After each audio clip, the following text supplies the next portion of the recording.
بسم اللہ الرحمن الرحیم اللہم صلی علی محمد وعلی آل محمد وبارک وسلم۔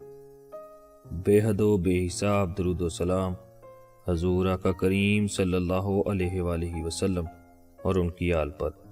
السلام علیکم سامعین، آپ کا ہوسٹ عمر مختار آپ کے اپنے چینل صرف سچ پر ایک اور نئے موضوع کے ساتھ آپ کی خدمت میں حاضر ہے۔ سامعین، آج کا ہمارا موضوع ہے زوجین کے حقوق۔ تحریر و تحقیق جناب محمد خالد جذبی صاحب۔ موضوع کی طرف بڑھنے سے پہلے اگر ابھی تک آپ نے ہمارے چینل کو سبسکرائب نہیں کیا تو ہمارے چینل کو سبسکرائب کریں، ہماری ویڈیوز کو لائک کریں تاکہ آپ کو آنے والی ہماری ہر نئی ویڈیو وقت پر مل سکے۔ سامعین، زوجین کے حقوق یعنی میاں بیوی کے حقوق۔ شریعت اسلامیہ نے ہر شخص کو اس امر کی طرف متوجہ کیا ہے کہ وہ اپنے فرائض احسن انداز سے ادا کرے، اپنی ذمہ داریوں کو صحیح طریقے پر انجام دے اور لوگوں کے حقوق کی مکمل ادائیگی کرے۔ شریعت اسلامیہ نے ہر شخص کو مکلف بنایا ہے کہ وہ حقوق اللہ کے ساتھ حقوق العباد یعنی بندوں کے حقوق کی مکمل طور پر ادائیگی کرے، حتیٰ کہ بعض وجوہ سے حقوق العباد کو زیادہ اہتمام سے ادا کرنے کی تلقین کی گئی ہے۔ سامعین، آج ہم دوسروں کے حقوق تو ادا نہیں کرتے ہیں، البتہ اپنے حقوق کا جھنڈا اٹھائے رہتے ہیں۔ دوسروں کے حقوق کی ادائیگی کی کوئی فکر نہیں کرتے ہیں۔ اپنے حقوق کو حاصل کرنے کے لیے مطالبات کیے جا رہے ہیں، تحریکیں چلائی جا رہی ہیں، مظاہرے کیے جا رہے ہیں، ہڑتالیں کی جا رہی ہیں، حقوق کے نام سے انجمنیں اور تنظیمیں بنائی جا رہی ہیں، لیکن دنیا میں ایسی انجمنیں یا تحریکیں یا کوششیں موجود نہیں ہیں کہ جن میں یہ تعلیم دی جائے کہ اپنے فرائض، اپنی ذمہ داریاں اور دوسروں کے حقوق جو ہمارے ذمے ہیں وہ ہم کیسے ادا کریں۔ شریعت اسلامیہ کا اصل مطالبہ یہی ہے کہ ہم میں سے ہر ایک اپنی ذمہ داریوں یعنی دوسروں کے حقوق ادا کرنے کی زیادہ کوشش کرے۔ سامعین، زوجین یعنی میاں بیوی کے باہمی تعلقات میں بھی اللہ اور اس کے رسول صلی اللہ علیہ وآلہ وسلم نے یہی طریقہ اختیار کیا ہے کہ دونوں کو ان کے فرائض یعنی ذمہ داریاں بتا دیں۔ شوہر کو بتا دیا کہ تمہارے فرائض اور ذمہ داریاں کیا ہیں اور بیوی کو بتا دیا کہ تمہاری ذمہ داریاں کیا ہیں۔ ہر ایک اپنے فرائض اور ذمہ داریوں کو ادا کرنے کی کوشش کرے۔ زندگی کی گاڑی اسی طرح چلتی ہے کہ دونوں اپنے فرائض اور اپنی ذمہ داریاں ادا کرتے رہیں۔ دوسروں کے حقوق ادا کرنے کی فکر اپنے حقوق حاصل کرنے کی فکر سے زیادہ ہو۔ اگر یہ جذبہ پیدا ہو جائے تو پھر زندگی بہت عمدہ خوشگوار ہو جاتی ہے۔ سامعین، زوجین کون ہوتے ہیں؟ دو اجنبی مرد و عورت کے درمیان شوہر اور بیوی کا رشتہ اسی وقت قائم ہو سکتا ہے جبکہ دونوں کے درمیان شرعی نکاح عمل میں آئے۔ نکاح شرعی کے بعد دو اجنبی مرد و عورت رفیق حیات بن جاتے ہیں، ایک دوسرے کے رنج و خوشی، تکلیف و راحت اور صحت و بیماری غرض کے زندگی کے ہر گوشہ میں شریک ہو جاتے ہیں۔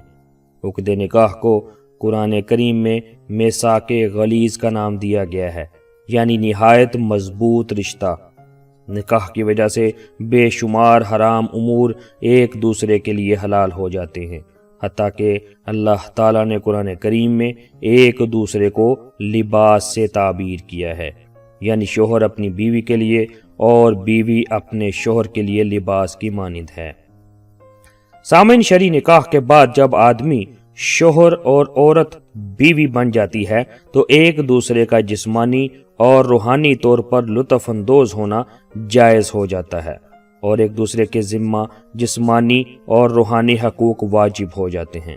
شرعی احکام کی پابندی کرتے ہوئے شوہر اور بیوی کا جسمانی اور روحانی طور پر لطف اندوز ہونا، نیز ایک دوسرے کے حقوق کی ادائیگی کرنا، یہ سب شریعت اسلامیہ کا جز ہیں اور ان پر بھی اجر ملے گا۔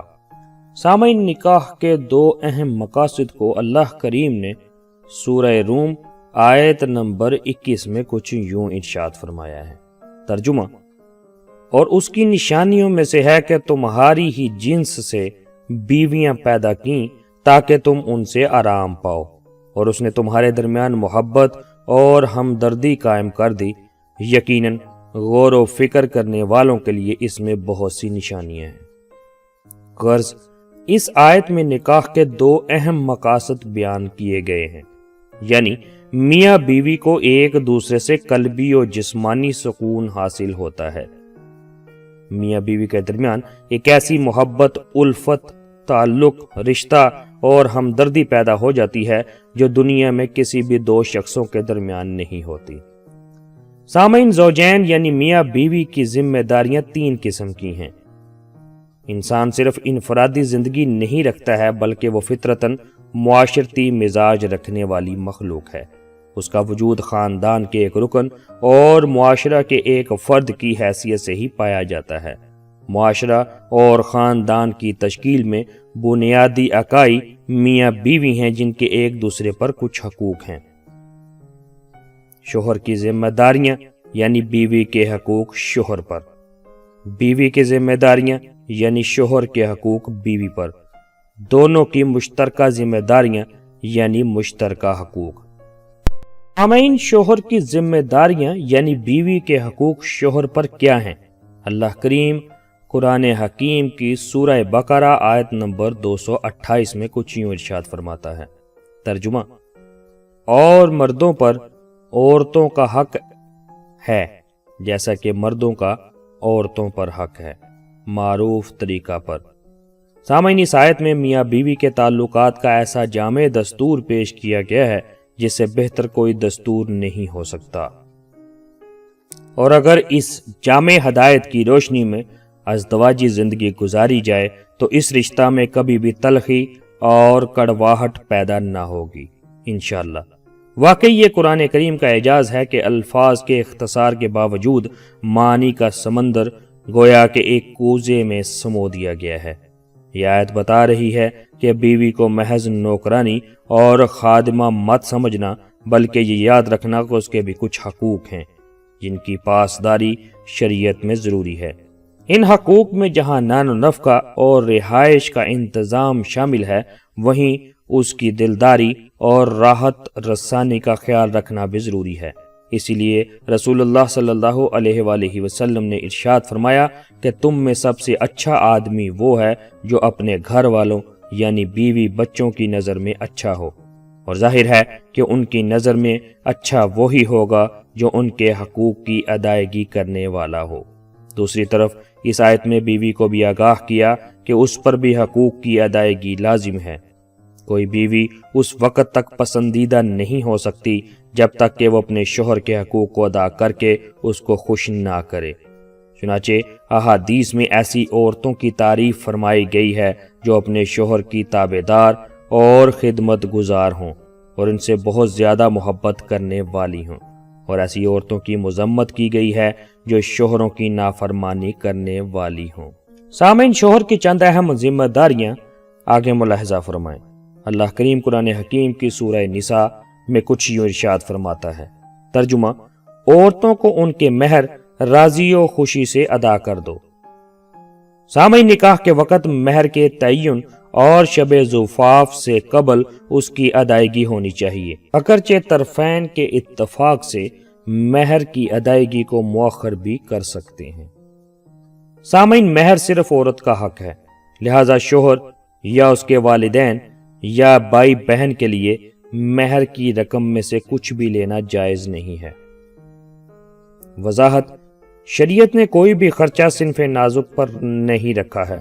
شادی سے قبل اس کے تمام اخراجات والد کے ذمہ ہیں، اور شادی کے بعد عورت کے کھانے، پینے، رہنے، سونے اور لباس کے تمام اخراجات شوہر کے ذمہ ہیں۔ لہٰذا مہر کی رقم عورت کی خالص ملکیت ہے، اس کو جہاں چاہے اور جیسے چاہے استعمال کرے۔ شوہر یا والد مشورہ تو دے سکتے ہیں، مگر اس رقم میں تصرف کرنے کا مکمل اختیار صرف عورت کو ہے۔ اسی طرح اگر عورت کو کوئی چیز وراثت میں ملی ہے تو وہ عورت کی ملکیت ہوگی۔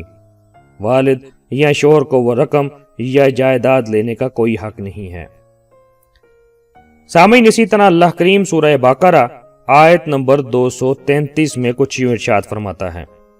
ترجمہ: بچوں کے باپ یعنی شوہر پر عورتوں یعنی بیوی کا کھانا اور کپڑا لازم ہے دستور کے مطابق۔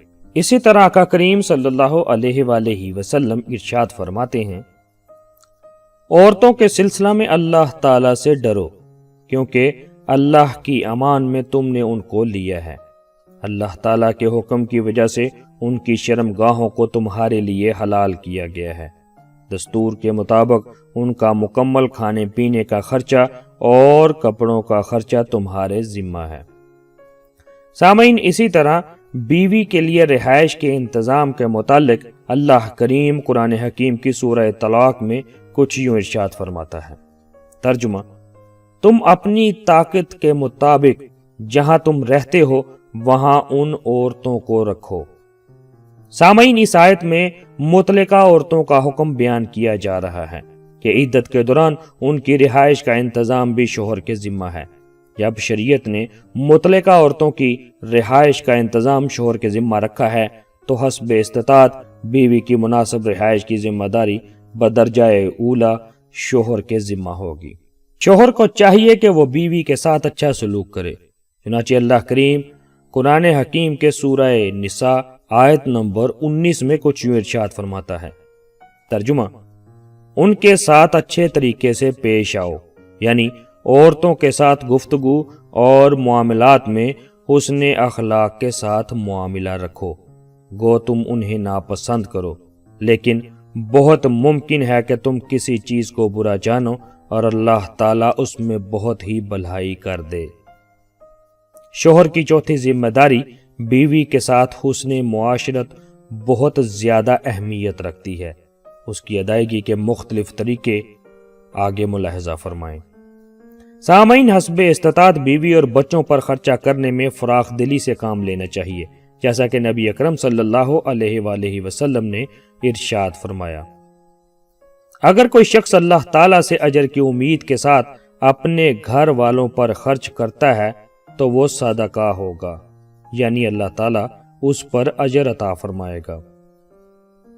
اس میں کوئی شک نہیں کہ گھر کے نظام کو چلانے کی ذمہ داری مرد کے ذمہ رکھی گئی ہے، جیسا کہ قرآن کریم میں مرد کے لیے قوام کا لفظ استعمال کیا گیا ہے، یعنی مرد عورتوں پر نگہبان اور منتظم ہیں، لیکن حسن معاشرت کے طور پر عورت سے بھی گھر کے نظام کو چلانے کے لیے مشورہ لینا چاہیے، جیسا کہ نبی کریم صلی اللہ علیہ وآلہ وسلم کی ایک حدیث میں کچھ یوں الفاظ موجود ہیں، یعنی بیٹیوں کے رشتے کے لیے اپنی بیوی سے مشورہ کیا کرو۔ سامعین، بیوی کے بعض کمزوریوں سے چشم پوشی کریں، خاص طور پر جبکہ دیگر خوبیاں و محاسن ان کے اندر موجود ہوں۔ یاد رکھیں کہ اللہ تعالیٰ نے عموماً ہر عورت میں کچھ نہ کچھ خوبیاں ضرور رکھی ہیں۔ نبی اکرم صلی اللہ علیہ وآلہ وسلم نے ارشاد فرمایا، اگر عورت کی کوئی بات یا عمل ناپسند آئے تو مرد عورت پر غصہ نہ کرے، کیونکہ اس کے اندر دوسری خوبیاں موجود ہیں جو تمہیں بھی اچھی لگتی ہیں۔ مرد بیوی کے سامنے اپنی ذات کو قابل توجہ یعنی سمارٹ بنا کر رکھے، کیونکہ تم جس طرح اپنی بیوی کو خوبصورت دیکھنا چاہتے ہو وہ بھی تمہیں اچھا دیکھنا چاہتی ہے۔ صحابی رسول مفسر قرآن حضرت عبداللہ بن عباس رضی اللہ تعالیٰ عنہ فرماتے ہیں کہ میں اپنی بیوی کے لیے ویسا ہی سجتا ہوں جیسا وہ میرے لیے زیب و زینت اختیار کرتی ہے۔ سامعین، گھر کے کام و کاج میں عورت کی مدد کی جائے، خاص کر جب وہ بیمار ہو۔ حضرت عائشہ رضی اللہ عنہا فرماتی ہیں کہ حضور آقا کریم صلی اللہ علیہ وآلہ وسلم گھر کے تمام کام کر لیا کرتے تھے، جھاڑو بھی خود لگا لیا کرتے تھے، کپڑوں میں پیوند بھی خود لگا لیا کرتے تھے اور اپنے جوتوں کی مرمت بھی خود کر لیا کرتے تھے۔